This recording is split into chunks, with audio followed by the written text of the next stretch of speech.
विवाह बंधन बांधी हेले ओडिया अभिनेत्री रियांक सान भौणी दिया ताले दियांक बाहागर समस्त दायित्व और खर्च बहन करते अभिनेत्री रिया निज हाथ में निज भौणी बाहागर एवं कर सारी रिया दे।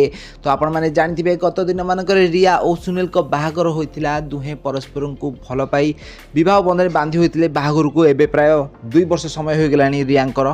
तो यार मध्य रिया आउ ओलीवुड इंडस्ट्री अभिनय कर नजर आसुना तो एबे से केवल किसी ओडिया सिनेमार आइटम सॉन्ग और किसी रियलिटी शो रे अभिनय कर देखा देइछंती किंतु पुराना समयर हिरोइन ओडिया सिनेमार हिरोइन भली लीड अभिनेत्री भावे टीवी पर्दार आउ नजर आसुना रिया दे।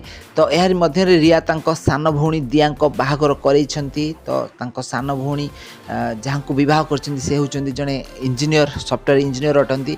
तो रिया दे और दिया दुई भौणी दुहे परस्पर को बेस अधिक भल पाती दुहे परस्पर बहुत सारा फोटो भिडियो सोशल मीडिया रे शेयर करते सब बेले। तो छोट बेलू रिया को अभिनय शिखई दिया आउ तांकरी कारणरू ही रिया आज ओलीवुड इंडस्ट्री रे अभिनेत्री हो पारिछंती बोली गोटे इंटरव्यू रे कहिछंती रिया दे।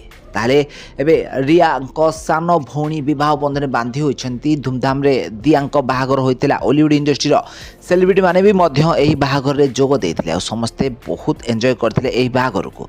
तो फ्रेंड्स आपण मानको ओलीवुड रो एही जबरदस्त अभिनेत्री रिया दे केमति लागंदी तांको अभिनय आपण मानको केमति लागे आम कमेंट माध्यम निश्चित भाबरे कमेंट करंतु।